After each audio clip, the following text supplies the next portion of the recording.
That's the Fourier series approach. We can build up periodic functions from combinations of sinusoids with different amplitudes, frequencies, and phases. I did mention, though, a little while ago, that we could also use Fourier analysis for aperiodic functions. So how does that work? Let's have a look at what happens in the limit as we increase the period of a function. Let's look at go back to our square wave. And what we're going to do is think of that square wave as a sequence of pulses. And we're going to change the separation of the pulses. So we're effectively going to increase the period of the waveform. Let's see what happens to the Fourier spectrum when we do that. So that's what we have on the screen right now. Up here is a square wave. I'm only going to show the positive side of the frequency spectrum in this case. There's no real need to show the negative side. You know it's symmetric. We've got all the information we need from the positive side. So here's the modulus squared of our Fourier coefficients for this particular waveform. And we've got discrete frequencies. You see these are little spikes at well-defined discrete frequencies. Let's start increasing the period of this waveform. Let's do that. Let's double up in terms of the separation of those little pulses. Let's put it like that way. What you can see is that we've got more frequency components in the spectrum. Why is that? Well, think about it. What we need to do is somehow account for these gaps, if you want to call it that, between these pulses. So that means we need to get sine waves, sinusoids, to add up in just the right way to cancel out in terms of the frequencies, amplitudes, etc. So we can have a peak here effectively, and then have it flat, and then another peak. So we've got a more complicated Fourier spectrum in that way. We need more frequency components. Or alternatively, the way of thinking about that is the separation between the frequency components has got smaller. Let's keep going on this. Let's keep progressing in this direction. Look at this. So we've increased the separation further. And what I'm going to do now is just zoom in a little bit so you can see what's going on, get a better idea what's going on. Okay, so I've zoomed in, and what you can see is that yet again, we now need more Fourier components, more frequency components to represent this waveform. Or the other way of thinking about that is the frequency separation, the separation between these components in terms of frequency has got smaller. Let's keep going. Okay, so that's what it looks like. Let's zoom in again just to see what exactly is going on here. So this time I've zoomed in both the Y and the X direction. Look, we're only got a difference of 200 Hertz now on this axis. And what you're seeing is that we're getting increasing numbers. Every time we increase the period here, we're getting increasing numbers of frequency components, or equivalently, the separation in frequency between these components, or delta F, is getting smaller and smaller and smaller. So as we make the period larger and larger and larger, what we're seeing is ever more frequency components appear in the Fourier spectrum. Or alternatively, what's happening is that the separation, the delta F, or the delta omega, between those frequency components is getting smaller and smaller and smaller. Now that should make some degree of sense to you, given how much I've banged on about reciprocal relations over the course of the video. So what's happening is, as we go to the limit of t goes to infinity, what happens to our delta F? Well, it must be the reciprocal, the inverse of infinity. And what's the inverse of infinity? Though it's always uncomfortable to play with infinities like this. But what's the inverse? Well, it's an infinitesimal quantity. So as we go to the limit of an infinite period, which is an aperiodic function, what can we say about an aperiodic function? Its period goes to infinity. What happens is that our frequency step becomes smaller and smaller and smaller and smaller and smaller as we go to that limit, to the point where it becomes infinitesimally small. And what can we say about a function which has got infinitesimal differences between the different function values, or between the values along the x-axis? It's a continuous function. So we've gone from a discrete set of discrete sum of Fourier components to a continuous distribution, a continuous function of Fourier components. We've gone from delta F, or delta omega, to df, Alternatively, we've gone from n omega 0, twice omega 0, 3 times omega 0, 4 times omega 0, where we've got this separation of omega 0. And we've increased the period to the point where we've got the frequency spacing is so small that it becomes infinitesimal, and the Fourier series is no longer a Fourier series. It's not a discrete set of coefficients. It's a continuous function, and we call that function the Fourier transform.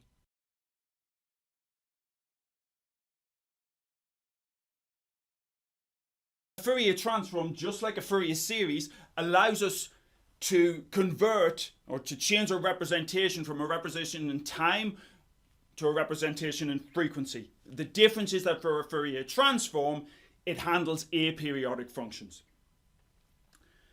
And just as with a Fourier series, as I said, this f of t could equally well be f of x, and we talked about spatial frequency. Just the same with a Fourier transform. We can handle an aperiodic function in space, an f of x rather than f of t, and look at its spatial frequencies, look at its distribution of spatial frequencies.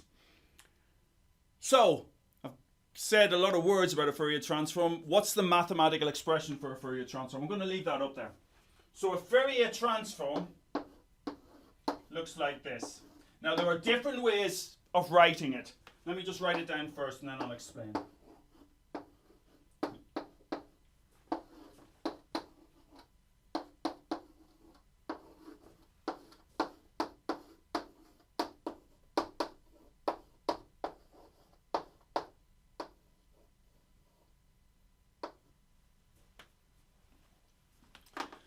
If I were forced to choose my favorite equation, it would be this one.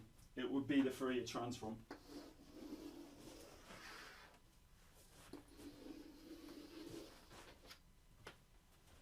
Let me explain a few things here. So you'll see it written differently in different textbooks. And when it comes to wave phenomena, it may also be written slightly differently. But don't get too hung up on all the different constants, etc. So this 1 over root 2 pi prefactor sometimes is embedded up in here. Don't really get hung up on that. The constants and where the constants are placed, etc. It's important in terms of ensuring symmetry again between the Fourier transform and what's called the inverse Fourier transform. So the Fourier transform allows us to translate a function in time and give it as a representation in frequency. Let's compare and contrast with the Fourier series. So the Fourier series, note here, we've got e to the I n omega 0. So we have discrete values of frequency, multiples, integer multiples of that fundamental frequency. So we're taking this sine wave at n omega 0 and sine 2 omega 0, sine or cos 3 omega 0, etc. We are taking discrete multiples of that fundamental frequency. That's not what we have when it comes to the Fourier transform. We have a continuous variable, omega. We have a continuous frequency variable. Our spacing between our frequencies has become so small it's infinitesimal, and the function is now continuous. Same idea though, in terms of we are multiplying our function through by e to the minus I omega t, through by a complex exponential, and from that we are extracting the representation of the function in frequency, in the frequency domain rather than the time domain. But what we are doing fundamentally is translating a function in time to a function in frequency. And you're going to see in the workshop and in the worksheet, one of the questions you're asked to do is actually to calculate the Fourier transform for what's called a Tophat function. Let me get rid of the Fourier series. We're not going to need it for a little while. Now, a Tophat function is really, really straightforward. We basically have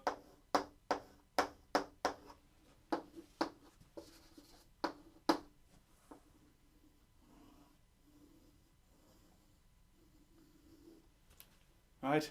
Aperiodic function, a blip, a pulse, which is a certain width, A, let's call it A, or we could call it tau, or we could call it whatever you like, but it's got a certain width, and it's 1 here, and here it's 0. So it's like, as we saw in the last video, as we increased the period of that square wave, as we separated the pulses more and more and more, this is in the limit where the period goes to infinity, where we're left with just one single, solitary, lonely, isolated pulse. And that's our top hat, aperiodic function.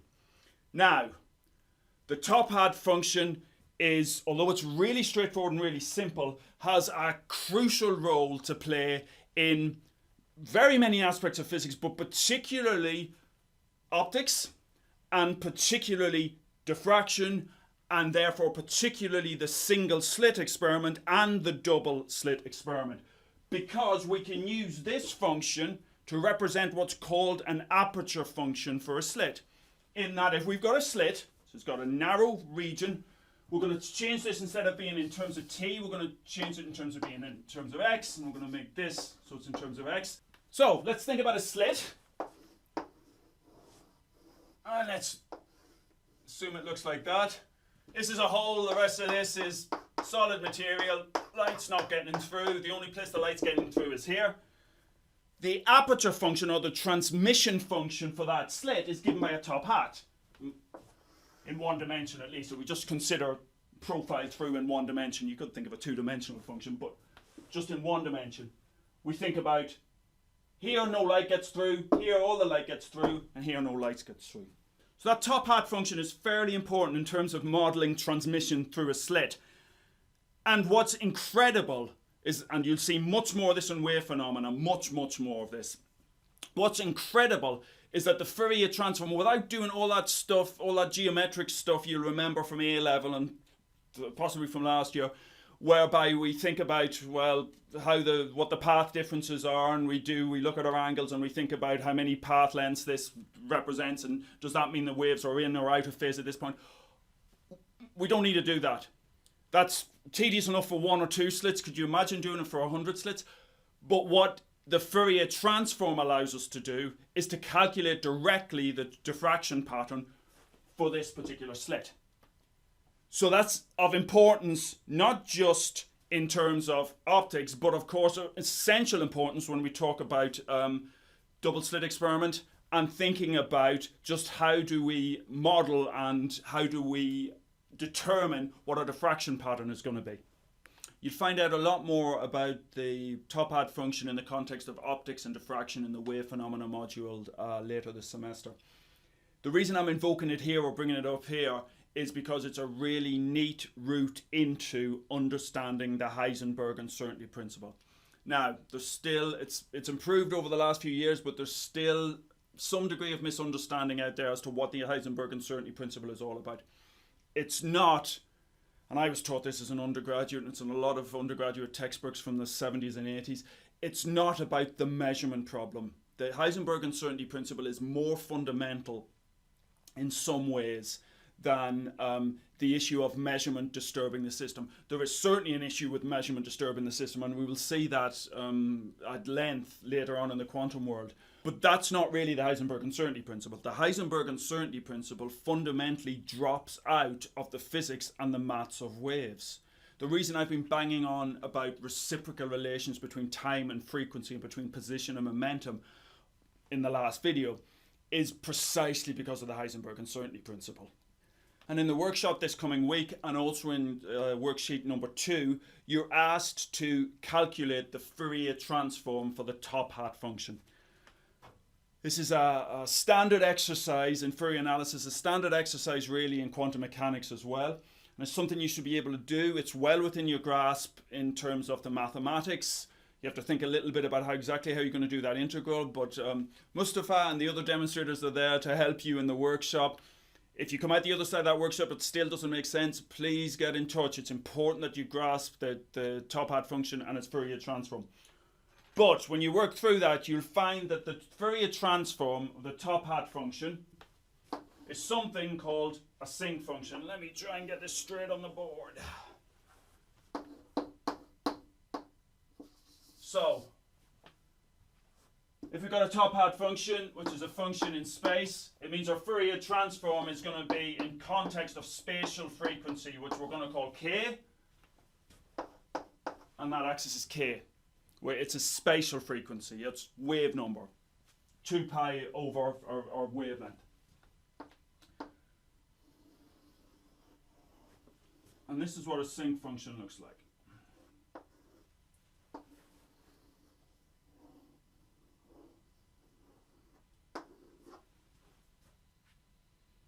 Roughly.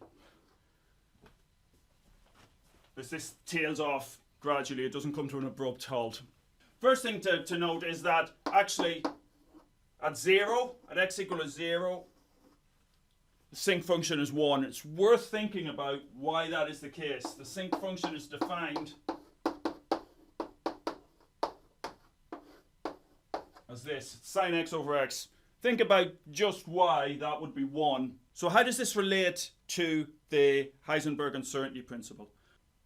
So as we narrow our Tophat function down, make it narrower and narrower, guess what happens to the Fourier transform? And at this stage, I hope you can guess. Yes, it gets broader and broader and broader. Narrower in terms of space, broader in terms of reciprocal space. Narrower in terms of time, broader in terms of frequency. That's the essence of the Heisenberg uncertainty principle. It's not some weird quantum effect. It's just the physics of waves. It's just the physics of the Fourier and the maths of the Fourier transform. And it doesn't matter if we're applying it on the quantum level or in other macroscopic systems. It's the same physics. By definition, if we want to make something more and more time limited, we have to increase the bandwidth. Well, bandwidth is the range of frequencies we need to use to describe. Making it narrower and narrower and narrower in time, broader and broader in frequency, narrower and narrower and narrower in space, broader and broader in reciprocal space or spatial frequency. But you might ask, how does spatial frequency or wave number relate to momentum? Well, how does k relate to momentum? Well, it's a pretty straightforward relationship. Get rid of this, get rid of this. De Broglie tells us P is equal to h over lambda. We know that wave number, spatial frequency, or perhaps angular spatial frequency is probably the best way to describe it. Okay, so we've got a pretty straightforward relationship between momentum and spatial frequency here, and in fact we can write that down. Let me just move this off the board. Typically we would write momentum for a quantum particle is h bar times the wave number. If you combine those, remember that h bar is h over 2 pi. So we can combine those, make sure you can convince yourselves that those two together give you h bar k. So there is a direct relationship between momentum and spatial frequency. So if we are broadening out our function in terms of spatial frequency, we're broadening out our function in terms of momentum. We're increasing the width or the uncertainty in terms of the distribution of momentum. A narrow function in space, when we Fourier transform, that gives us a broad function in spatial frequency or momentum space. So let's look at the Heisenberg uncertainty principle for position and momentum in action. Here's a Tophat function, fairly narrow Tophat function, and here's the modulus squared of its Fourier transform, which is a sinc function, but now our sinc function squared. And we've got a certain width here in terms of spatial frequency or momentum. If we just multiply this by h bar, p is equal to h bar k, so we'd have momentum here. And we have a certain width in space. So a certain width, a certain delta x here, and a certain delta k, or equivalently a certain delta p. Now I'm going to make delta x smaller. And look what happens to delta k. Delta k widens. The intensity also drops of the sinc function. The height of the sinc function also drops. Think about why that's the case. We can have a chat about that in one of the synchronous sessions. But the most important aspect of this, in terms of the uncertainty principle, is that as we decrease our delta x, our delta k gets broader. So let me keep doing this. Make this narrower and narrower in terms of delta x. And you can see what's happening in terms of delta k. It's getting broader and broader and broader. As we narrow down in space, as we make features smaller and smaller in space, we need a broader range of spatial frequencies to capture them. Why is that? Well, we're going to use a fairly unconventional function in the next video, a two-dimensional function, and we're going to see just why this is the case. Why, as we increase the spatial frequencies, we get better and better resolution in real space. In other words, we get better definition or less uncertainty, if you want to put it like that. We narrow down our features in space as we broaden out, as we increase the number of spatial frequencies, as we increase the range of spatial frequencies. Or when it comes to quantum mechanics, we narrow down in terms of the wave function in space. Wave function as a function of x narrows down as we broaden out the wave function in terms of momentum. Let's see that in action in the next video.